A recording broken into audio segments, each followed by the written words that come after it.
In this installment, we're going to address two different things. The first one is inertia, and the second one will be mass. Well, the definition of inertia is the ability or tendency of a body to resist a change in its motion. That's what inertia is. It's the ability or tendency of a body to resist a change in its motion. And the factor, it depends only on the mass of the body or object. It's the only thing that matters, the mass. Doesn't matter how fast it's going, doesn't matter the shape, doesn't matter where, doesn't matter how it's moving. The only thing that matters is the mass of the object. So something that has more mass has more inertia.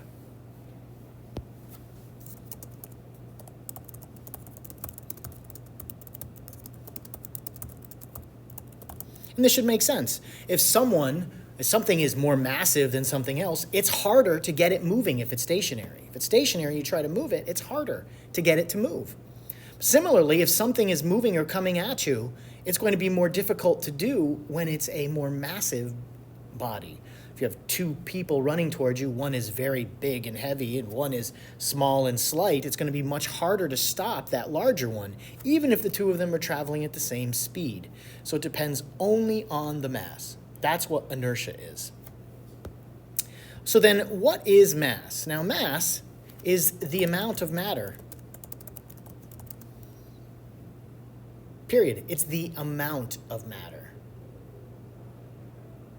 And this is a key feature. It is not the weight. It's one of the most difficult things that people have overcoming when they start learning physics is that mass and weight are not the same thing. They can be related to each other, but they are not the same thing at all. Now, there are two ways to obtain mass, to get mass. One is what we call gravitational mass. And when we say gravitational mass, it just simply means it was determined using the force of gravity. So it's by observing the force around gravity. An inertial mass, since we know what inertia is, inertial mass is arrived at when it was determined by observing changes in motion.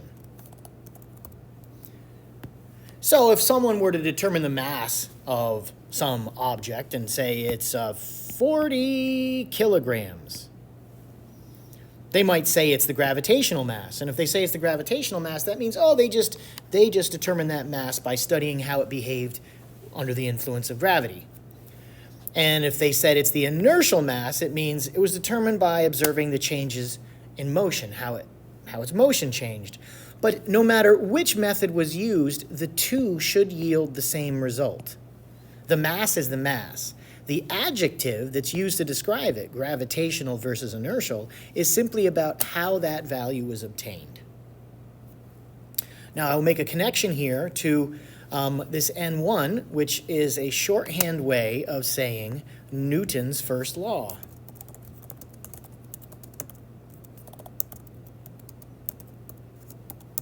That's what N1 stands for. And it's probably most of you, after seeing the first few words, could recite this. An object in motion tends to stay in motion. An object at rest tends to stay at rest unless acted on by an outside force. In regular people language, a body seeks or tends to keep its current velocity. That's what it means. So if the velocity is 0, then it wants to remain 0. If the velocity is 6, then it wants to remain 6. If the velocity is -4, then it wants to remain -4. That's what Newton's first law says. An object wants to keep its current velocity. All the rest of it is kind of confusing and a lot of extra words. The natural state of all objects in the universe is to keep their current velocity. Whether it is stationary, or it is moving in some particular way. And so that is inertia and mass, and how the two of them are related to each other.